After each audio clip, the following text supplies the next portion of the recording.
네, 학창 시절 꼭 하고 싶었던 것이 있었습니다. 대학 가면 하고 싶었던 게 있었는데, 그 눈이 오는 겨울에 눈을 맞으면서 그냥 지하철역으로 가고 싶었습니다. 왠지 모르시죠? 네, 지방 사는 사람들은 그게 로망이에요. 그래서 꼭 지하철에 눈을 맞으면서 가보겠다, 그런 마음으로 그 친구들 몇 명이랑 헤어밴드에 이렇게 매직으로 문구를 써서 공부를 했습니다. 저는 양면으로 했는데, 첫 번째는 한양 입성, 두 번째는 아니면 대관령이라도 넘자, 이렇게 하고 공부를 했던 기억이 납니다. 한양 입성에 실패했지만 대관령은 넘었습니다. 저희 학교가 경기도 광주에 있는 서울장신대학교였는데, 학교를 가기 위해서는 그 동서울터미널에서 광역버스를 타야만 합니다. 저희 강릉에서, 제가 고향이 강릉이거든요. 강릉에서 동서울터미널 내려서 처음으로 가는데, 동서울터미널 내렸는데 너무 높은 건물이 있는 거예요. 분명 63빌딩 여의도에 있다고 들었었는데 이 건물은 무엇인가. 그러니까 그 당시 좀 지어진 지 얼마 되지 않았던 테크노마트 건물이었거든요. 근데 그런 심리 있잖아요. 저희 동네엔 그렇게 높은 건물이 없으니까 몇 층일까 궁금하더라고요. 그런데 차마 고개를 들고 볼 용기는 없었습니다. 그래서 저쪽 멀리에 가서 눈으로 이렇게 몇 층까지 있나 봤었던 기억이 납니다. 물론 다 못 셌죠. 왜 그랬냐면, 그냥 고개 들고 봐도 되거든요. 어느 누구나 뭐라고 할 사람이 없는데, 그냥 혼자 시골 사람이니까 나 시골 사람이라 생각할까봐, 아직 사투리도 안 썼는데 그런 것 때문에 이렇게 좀 위축되었던 적이 있는 것 같아요. 오늘 저희가 읽은 본문에 등장하는 니고데모가 예수님에 대해서 너무 궁금한 거예요. 너무 궁금한데 낮에 와서 물어볼 용기는 없었던 거죠. 그래서 몰래 그 궁금증을 풀기 위해서 예수님을 찾아옵니다. 이 니고데모는 예수님께 찾아서 질문을 하고요, 예수님은 본질을 짚는 설명으로 응답해 주셨습니다. 오늘 말씀은 먼저 니고데모란 인물에 대해서 설명을 합니다. 제가 1절 말씀을 함께 읽겠습니다. 1절 말씀 시작. 그런데 바리새인 중에 니고데모라 하는 사람이 있으니 유대인의 지도자라. 니고데모에 대해서 설명을 하는데, 첫 번째는 바리새인이라고 얘기하고요, 두 번째는 유대인의 지도자라고 설명을 합니다. 저희가 바리새인 하면 인식이 좀 좋지 않은데, 실제로 그 당시 바리새인들은 정말 존경받는 집단이었습니다. 그 당시 이스라엘 인구가 한 50만 명 정도 됐다고 해요. 50만 명 중에 바리새인은 6천 명 정도 되었습니다. 그러니까 약 한 1% 남짓 정도 되는 집단이었습니다. 그 뜻은 구별된이란 뜻이고요, 구별된 사람들의 모임, 그리고 이들의 특징은 또 평신도 신앙 공동체였습니다. 이스라엘은 남북 분열 이후로 총 5개의 제국에게 지배를 받습니다. 아수르, 바벨론, 페르시아, 헬라, 로마에 의해 지배를 받게 되는데, 이 바리새파는 헬라 시대 이후에 생겨난 그런 집단입니다.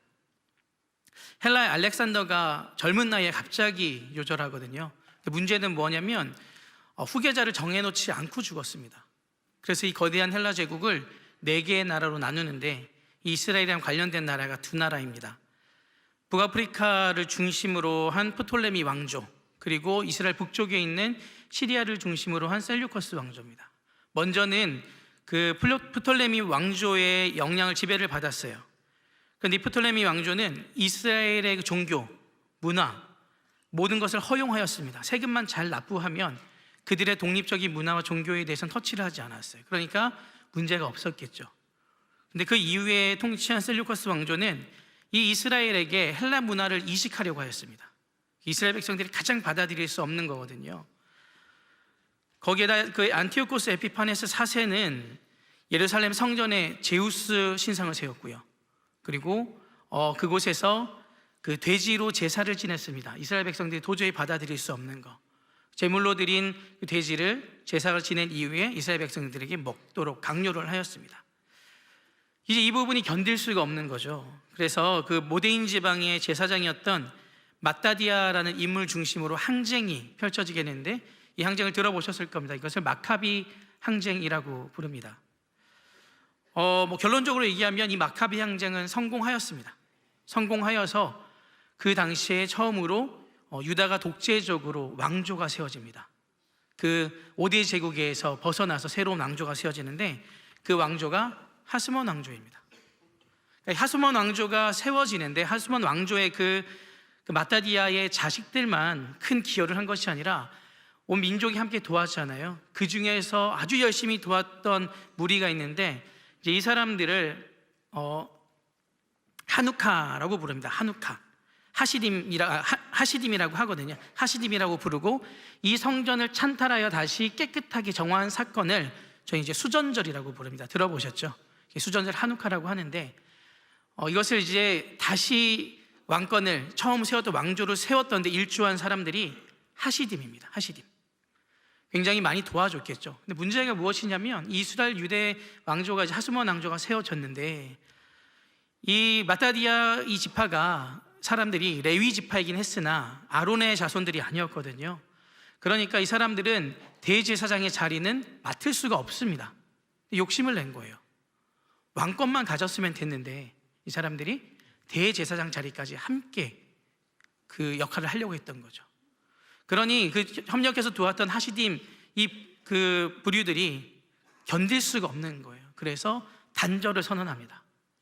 두 단절을 선언해서 하시딤이 두 개로 나눠지는데 하나는 제사장 무리를 중심으로 이뤘던 사람들이 우리는 이곳에서 떠나서 이 거룩성을 유지할 거다. 하나님과 함께하는 삶을 통해 우리들의 거룩성을 지킬 거다라고 하며 광야로 들어갑니다. 이 사람들이 SNF입니다. 대표적인 인물이 누구죠? 세례 요한이죠. 그리고 반대로 평신도 그룹에서는 우리가 이 사회에 머물면서 이 사회를 정화를 하겠다. 거룩하게 하나님의 말씀으로 세워가겠다. 그렇게 만들어진 집단이 바로 바리새파입니다. 바리새파의 주 사람들은 평신도라고 얘기했죠. 제사장 그룹들은 광야로 들어갔고요. 이 사람들은 사회를 정화하기 위해서 정말 많은 노력을 썼습니다. 그렇기 때문에 이 사람들은 일상에서 말씀 운동을 전개하기 위해서 이스라엘 백성들이 살고 있는 마을 곳곳으로 들어가 회당을 세웠고요. 거기에서 율법을 가르쳤습니다. 생활 신앙 운동을 펼친 그 사람들이 바로 바리새파입니다. 그래서 저희들의 인식 속에는 예수님께 많이 혼나고 그래서 바리새파가 인식이 안 좋지만 이 당시 사람들에게는 바리새파는 아주 존경받는 그런 그룹이었습니다. 니고데모는 그 경건한 바리새파 사람이었고요. 그리고 동시에 유대인 지도자라고 하였죠. 71명으로 구성된 유대인 자치정부의 사내들린 회원으로서 존경받는 사람이었습니다. 그러니까 이 니고데모란 인물은 그 당시에 존경받는 그 집단의 한 무리, 동시에 가장 최고의 의결기관의 구성원으로서 종교 지도자였다라는 거예요. 그러니까 이 사람이 그 사회 사람들에게 존경받는 것은 이루 말할 수가 없는 거죠. 설명할 필요가 없는 것입니다. 이 니고데모에게 의문이 생겼습니다. 저희가 2절 말씀을 함께 읽겠습니다. 시작. 그가 밤에 예수께 와서 이르되 랍비여 우리가 당신은 하나님께로부터 오신 선생인 줄 아나이다. 하나님이 함께 하시지 아니하시면 당신이 행하시는 이 표적을 아무도 할 수 없음이니이다. 네, 니고데모의 관점에서 좀 보면 예수님께서 행하신 일들 있잖아요. 그 일들을 보면 하나님으로부터 이 능력이 왔다라고 인정할 수밖에 없는 거예요. 그런데 이 유대교 전통에서 보면 이 사람이 율법을 계속 훼손하는 겁니다. 너무나 혼란스러운 거예요. 분명히 저 능력들은 하나님께로부터 온 능력인데 이 사람이 너무나 많은 율법을 훼손하고 다니기 때문에 의문이 든 거죠. 그래서 물어보는 겁니다. 더군다나 오늘 저희가 3장을 읽었지만 이 전 2장에서는 이 바리새인들 입장에서는 뒷목을 잡을 사건이 벌어지죠. 성전을 뒤엎는 사건이 벌어진단 말이에요. 그러니 이 유대인의 관점에서는 도무지 이해할 수가 없는 거예요. 저 사람이 행하는 일은 하나님의 능력을 행하는데 또다시 저 사람이 하는 행동은 이 율법들을 뒤집어 엎는 행동들, 의문이 들 수밖에 없는 거죠. 그래서 그 의문을 품고 예수님을 찾아오는 겁니다. 예수님께 물어보는 거고요. 예수님은 니고데모의 그 질문에 또다시 상관없는 대답을 하십니다. 3절 말씀 저희가 함께 읽겠습니다. 예수께서 대답하여 이르시되 진실로 진실로 내게 이르노니 사람이 거듭나지 아니하면 하나님의 나라를 볼 수 없느니라. 예수님의 대답에 니고데모는 더 미궁으로 빠지죠. 그리고 재차 질문합니다. 4절 말씀도 같이 읽을게요. 시작. 니고데모가 이르되 사람이 늙으면 어떻게 날 수 있사옵나이까? 두 번째 모태에 들어갔다가 날 수 있사옵나이까? 이 니고데모의 사고에서는 거듭난다라는 의미를 이해할 수가 없었습니다. 그래서 자신의 그 사고 체계 안에서 예수님의 말씀 이해할 수가 없기 때문에 되묻는 거죠. 어떻게 다시 날 수 있냐? 두 번째 모태에 다시 들어가야 되느냐? 이 거듭남이란 단어는 원어로 봤을 때 이중적인 의미를 갖고 있습니다. 첫 번째는 다시 한번 이런 의미를 가지고 있고요. 다른 하나는 위로부터라는 뜻을 갖고 있습니다. 그래서 요한복음은 이중적인 언어를 사용함으로써 하늘에 속하신 예수님과 땅에 속한 사람들의 그 인식의 차이가 얼마나 큰지를 묘사하고 있는 것입니다. 예수님은 말씀하실 때 이 거듭남을 위로부터라고 말씀하셨습니다. 그런데 니고데모는 그것을 다시로 받아들인 거죠. 이런 니고데모에게 예수님께서 한 번 더 말씀하십니다. 3장 5절 말씀입니다. 예수께서 대답하시되 진실로 진실로 내게 이르노니 사람이 물과 성령으로 나지 아니하면 하나님의 나라에 들어갈 수 없느니라. 저희는 이 대답을 이해할 수 있잖아요. 그런데 니고데모는 더 이해할 수가 없는 거예요. 왜냐하면 이미 이스라엘 백성들은 하나님과 언약을 맺은 언약 백성이란 말이에요. 선택받은 민족입니다. 그런데 예수님께서 말씀하실 때 아브라함의 혈통으로부터 난 자손이 하나님의 나라를 들어가는 것이 아니라 물과 성령으로 다시 태어나야, 거듭나야 하나님의 나라를 볼 수 있다, 들어갈 수 있다라고 얘기하는 거예요. 물과 이 성령으로, 이것을 물과 성령 세례로 이해하시면 안 됩니다. 물은 어떤 의미인가요? 다시 죽었다가 살아나는 것을 의미하잖아요. 성령은 우리가 그 안에 다시 옛사람은 버리고 물과 성령으로 다시 태어나서, 그리고 위로부터 오는 성령으로 말미암아 이 세상에서 추구하는 삶을 포기하고 성령께서 역사하시는 그 삶으로 나아가는 것을 의미하는 것입니다. 그래서 혈통으로부터 내려오는 것이 아니라 위로부터 내려오는 것이 우리 안에 머물러 있어야 된다는 거죠. 6절 말씀도 함께 읽겠습니다. 시작. 육으로 난 것은 육이요 영으로 난 것은 영이니. 이것은 어떤 의미냐면, 여전히 유대인들, 당신들은 육의 것을 추구하고 있지만 예수님께서는 영의 것, 즉 하나님의 나라는 성령의 지배를 받는 사람들이 볼 수 있다라고 얘기하는 것입니다. 바리새인이면서 존경받는 바리새인이고, 그리고 유대인 최고 지도자 니고데모 당신도 여전히 육에 속하여 있는 사람이다라는 것을 말씀하는 것이죠. 이 구약 시대를 지탱해온 세 가지 주의가 있는데, 하나는 성전 신학이고요, 두 번째는 시온 신학이고, 세 번째는 다윗 언약입니다. 어떤 의미냐면 하나님께서 머무시는 성전은 절대 무너지지 않는다. 그리고 성전이 있는 예루살렘은 하나님의 도성이기 때문에 멸망하지 않는다. 하나님은 다윗과 맺은 언약이 있기 때문에 다윗의 후손들은 절대 망하지 않는다. 이것이 유대 사회를 지탱하고 있었습니다. 남과 북으로 갈라진 이후에 10개의 지파, 북쪽으로 북이스라엘을 구성하거든요. 그러면 북이스라엘과 남유다 어디가 더 강했을까요? 당연히 북이스라엘이 더 강했습니다. 근데 어디가 먼저 무너졌죠? 북이스라엘이 아수르에서 무너진 거예요. 그때 왕이 히스기야 왕이었기 때문에 하나님께서 정말 그 신실한 왕을 세워주신 거죠. 그런데 오히려 역설적으로 남유다가 더 기세등등해진 거예요. 성전이 있는 예루살렘은 함락당하지도 않았고, 성전은 여전히 건재하며 다윗의 후손들인 우리는 망하지 않았다. 그런데 어떻게 됐나요? 136년 후에 바벨론에 의해서 망하고요, 성전은 불탔고 예루살렘 성은 완전히 무너졌으며 왕족들, 귀족들, 전문직 모두가 포로로 잡혀갔습니다.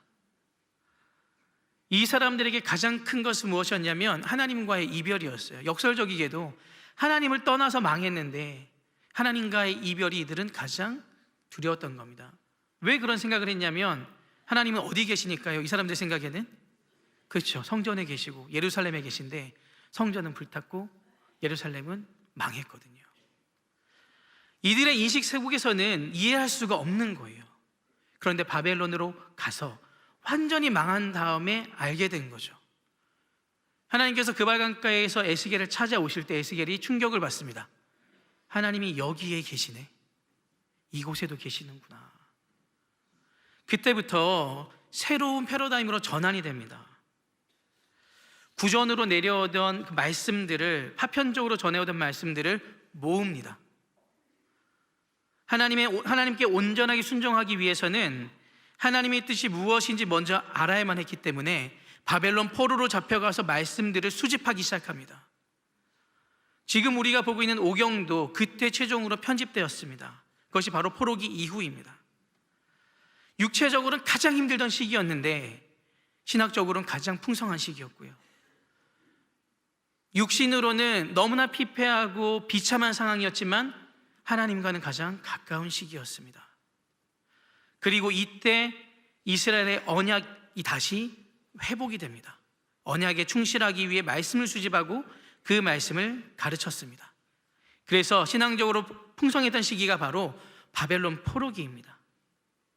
이전까지 이스라엘은 제사 중심의 공동체였습니다. 그래서 제물을 들고 주님께 나가고 제사를 잘 드리는 것으로 본인들의 신앙생활을 잘한다라고 착각을 했거든요.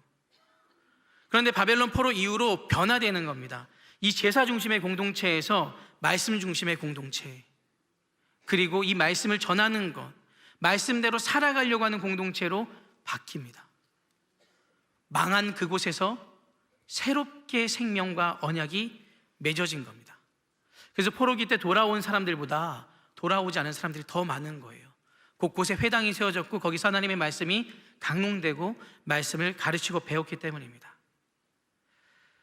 거듭난 그들이 자기 중심의 사고에서 하나님 중심의 사고로 바뀌었습니다. 거듭남은 내 중심에서 하나님 중심으로 바뀌는 겁니다. 땅에 있는 내 중심에서 위로부터 오시는 성령으로 인하여 하나님 중심으로 바뀌는 게 거듭남입니다. 저희가 오늘 35절까지 읽었잖아요. 근데 이 배경 속에서 3장 16절을 읽어야 합니다. 요한복음 3장 16절 함께 읽겠습니다.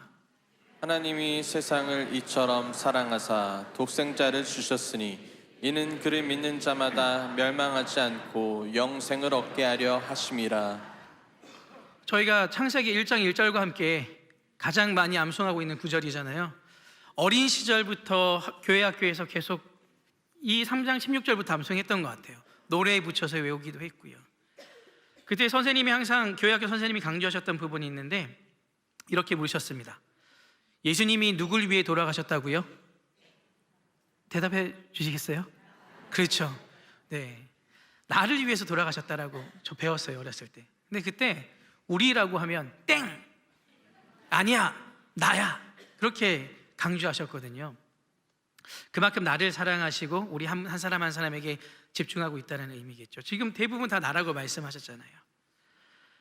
예수님께서 나를 사랑하셔서 십자가에 돌아가시고 부활하신 건 모두 동의하시죠. 그리고 분명한 사실입니다. 그런데 여기에서만 머물러 있어서는 곤란합니다.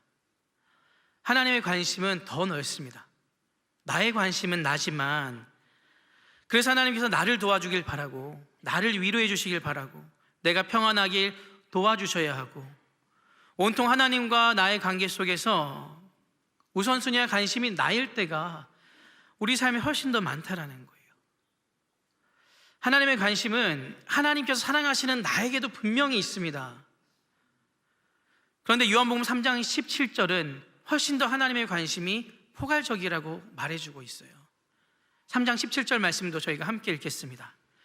하나님이 그 아들을 세상에 보내신 것은 세상을 심판하려 하심이 아니요 그로 말미암아 세상이 구원을 받게 하려 하심이라. 하나님께서 이스라엘 백성과 언약을 시내 산에서 맺으실 때 모세와 1대1로 맺지 않으셨습니다. 모세에게 말씀하셨지만 하나님은 이스라엘 공동체 전체와 언약을 맺으셨습니다. 그리고 하나님께서는 그 언약 백성을 가나안 땅을 중심으로 해서 그 땅에 이스라엘 백성들이 하나님의 나라를 세워가길 원했습니다. 그리고 그 하나님의 나라가 확장되길 바라셨습니다. 그런데 이스라엘 백성들이 어떤 실수를 했나요? 그 하나님을 장소적으로 제한적인 공간에 가둬두려 했습니다.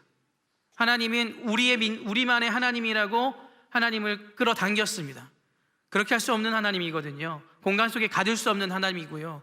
자기만의 민족이 하나님으로 가둘 수 없는 분이신데 그들은 그렇게 했다라는 거예요. 그 하나님을 제한하였습니다. 완벽한 착각이었습니다. 요한복음 17장 3절은 영생은 곧 유일하신 참 하나님과 그가 보내신 자 예수 그리스도를 아는 것이다 라고 얘기합니다. 어떤 의미냐면 이 요한복음의 핵심 키워드는 영생입니다. 영생. 이 영생은 영원한 생명만을 의미하는 것이 아니라 하나님의 통치에 그 안에 거하는 삶을 영생이라고 하는 것입니다. 영생은 하나님과 그가 보내신 자 예수 그리스도를 아는 것이다라고 얘기하고 있어요. 하나님의 통치하는 삶으로 들어오는 것이 주님께서 부여하신 신적인 생명, 참 생명이라는 겁니다. 한국교회에서 초기 한국교회 가장 사랑받았던 복음서는 누가복음이었습니다. 누가복음의 별명이 이방인들의 복음, 가난한 자들의 복음, 여인들의 복음, 기도의 복음, 성령의 복음입니다. 왜 가장 사랑받았냐면 초기 한국교회 구성원들이 그랬습니다. 연약한 사람들이었고요, 가난한 천민들이었고요, 사회에서 무시당하던 사람들이었고, 여인들이었고, 아이들이 많았습니다. 그래서 그런 어려운 상황 가운데 처해 있는 사람들에게 누가복음이 너무나 큰 힘이 됐어요. 예수님께서 우리의 친구가 되어주시는구나. 그러면서 예수님께서 걸어가신 그 길을 우리도 같이 걸어야겠다. 연약한 사람들의 친구가 되어야 되고, 그리고 그들과 함께하는 삶을 살아야 된다. 그런데 1980년대 이후로 이 패러다임이 조금 바뀌었습니다. 누가복음보다 지금 가장 사랑받는 복음서는 요한복음이에요. 저도 집에 이 책들을 보면 공강복음 전체를 합한 것보다 요한복음 책이 훨씬 더 많더라고요. 이 요한복음은 예수님이 하나님의 아들이심을 강조하는 책이거든요. 그래서 그분 앞에 요한복음이 더 사랑받게 되면서 신앙생활에 좀 변화 생긴 부분들이 예배를 중요하게 생각하게 됐어요. 예배에 나와서 왕이신 그 주님 앞에 우리가 엎드려지고 찬양함을 통하여 기도함을 통하여 그분께 다시 나아가는 그 모습들, 이거 너무너무 중요한 모습입니다. 가장 중요한 모습이에요. 저희들은 예배 공동체잖아요. 그런데 거기에만 머물러 있어서는 안 된다라는 겁니다. 구약의 이스라엘 백성들이 제사를 드림으로써 우리가 신앙생활을 충분히 잘하고 있다라는 착각을 하였듯이 지금 이 세대를 살아가고 있는 우리가 하나님 앞에 예배 시간을 잘 지키고 예배 때 나와 눈물을 흘리고 기도하는 것으로 내가 신앙생활을 똑바로 하고 있다, 바르게 하고 있다라고 착각해서는 안 된다라는 것입니다. 그것이 바로 구약의 사람들이 실수한 부분입니다. 오늘 제목에 빗대어 말씀을 드리면 하나님 나라를 살아가는 그 삶에는 별 관심이 없고 내 나라를 살아가는 삶에 관심이 있지 않은가. 예배를 드림으로써 내 할 도리를 다 하고 있다라고 생각하며 하나님은 언제나 나와 함께 하셔야 되고 나를 도와주시는 그런 존재로 격화시키진 않는가. 예수님은 오늘 니고데모에게 그런 니고데모에게 명확하게 말씀하고 계십니다. 거듭나지 아니하면 하나님의 나라를 볼 수 없다. 물과 성령으로 나지 아니하면 하나님의 나라에 들어갈 수 없다. 그것은 니고데모를 향하여 너는 아직 하나님의 나라를 모른다라는 겁니다. 경건한 무리 속에 속하고 유대의 최고의 지도자인 니고데모 당신은 여전히 육의 것을 구하기 때문에 아직 모른다라고 책망하고 있는 것입니다. 이 시대를 그리스도인으로서 살아가고 있는 저희들은 어떻습니까? 육안에 갇혀서 영과 육 사이에서 갈등하거나 또 우리 개인적인 어려움으로 인하여 억눌려 있지는 않습니까? 하나님의 나라, 하나님의 통치 안으로 들어와 있는 삶에는 자유함이 있습니다.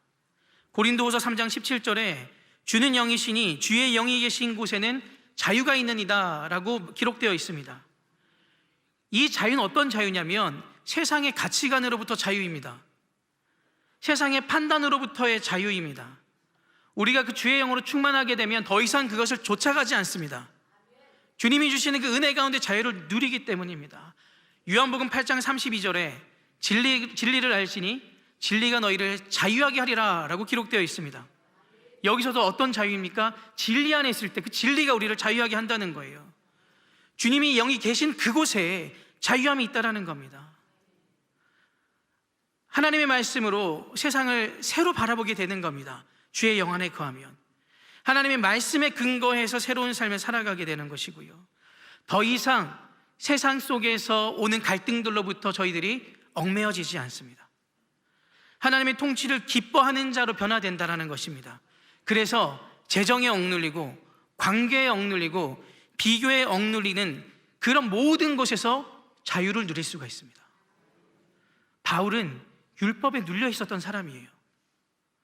그런데 그가 거듭난 이후로 이런 고백을 합니다. 빌립보서 4장 12절과 13절 말씀 읽겠습니다. 나는 비천에 처할 줄도 알고 풍부에 처할 줄도 알아. 모든 일 곧 배부름과 배고픔과 풍부와 궁핍에도 처할 줄 아는 일체의 비결을 배웠노라. 내게 능력 주시는 자 안에서 내가 모든 것을 할 수 있느니라. 어떤 상황에 처해도 괜찮은 거예요. 바울이 귀신 들린 사람 고쳐주고 어떻게 됐습니까? 칭찬을 들은 게 아니라 감옥에 갇혔잖아요. 그런데 거기서 무엇을 하죠? 찬양을 합니다. 만약에 저희가 선한 일을 하고도 사람들에게 손가락질 받고 이런 억울한 상황을 당한다면 어떻겠습니까? 바울이 하나님, 저는 귀신 들린 사람 고쳐줬는데 제가 왜 감옥에 갇혀 있습니까? 하나님 정말 살아계십니까? 이렇게 반문하지 않았습니다. 하나님, 제가 이렇게 하나님의 일을 열심히 하고 선한 일을 하고 정직하게 살려고 하는데 왜 저의 삶은 늘 이렇게 어렵습니까? 이렇게 말하지 않는다라는 뜻입니다. 어떤 상황에 있든지 주님의 은혜, 주님의 영 안에 있으면 자유하다는 거예요. 하나님을 찬양할 수 있고요, 하나님을 예배할 수 있고요, 선한 일을 계속할 수 있는 겁니다. 왜요? 주님의 통치 안에 있기 때문입니다. 하나님의 나라를 살아간다는 것은 바로 하나님의 통치 안에 있다는 겁니다. 거듭남이란 바로 이런 모습입니다. 하나님의 통치 안으로 들어오는 삶, 그 삶이 바로 거듭남임을 저희들이 기억하셨으면 좋겠습니다. 하나님의 통치 안에 들어있는 사람들은 더 이상 내 것을 하나님께 막 주장하지 않아요. 예수 그리스도의 그 십자가 부활이 머물러 있기 때문에, 모든 초점이 그분에게 맞춰 있기 때문에 요한복음 3장 17절처럼 하나님의 관심 속에 그 관심을 두고 하나님께서 보시는 그곳에 우리가 서 있게 되는 것입니다. 하나님 나라를 살아가는 삶은 예수님이 누구인지 아는 삶이고요, 예수님이 이루고자 하는 하나님의 나라가 어떤 나라인지 궁금해하는 것이고요, 그리고 하나님의 통치 안으로 들어가는 삶, 그 삶이 바로 하나님의 나라를 살아가는 사람들의 모습, 바로 거듭난 사람의 모습이라는 것입니다. 우리도 그 하나님의 통치 안으로 들어가 보시지 않겠습니까? 그러면 하나님을 더 알게 힘쓰십시오. 예수님께서 이루시고자 하는 하나님의 그 나라에 대해서 궁금해하십시오. 나의 앞길이 어떻게 될지 궁금해하지 마시고요, 예수님께서 세우고자 했던 그 하나님의 나라에 대해서 궁금해하시길 바랍니다. 그리고 그런 마음으로 하나님의 통치 안에 들어가는 하나님의 백성들에게는 자유가 있습니다. 그 자유를 저희들이 누리길 바랍니다. 하나님의 관심이 나의 관심이 되고 하나님께서 보시는 곳을 같이 보게 되며 하나님의 마음이 있는 그곳에 내가 서 있는 삶, 그 하나님의 나라를 살아가는 거룩한 민 광성교회 온 성도들이 되길 소망합니다. 우리 시간 나눈 말씀을 기억하며 찬양하며 기도의 자리로 나가겠습니다. 안개 속에서 주님을 보내 아무도 없을 것 같던 그곳에서 손 내미셔서 나를 붙드네 길 곳으로 저가던 그곳에서 주 말씀하시네 내 손 잡으라고 내가 곧 길이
하늘의 소망을 두는 하나님의 백성들 되게 하여 주시옵소서. 하나님, 우리의 삶이 하나님의 통치 안에 거하는 삶을 살아가게 하여 주시옵소서.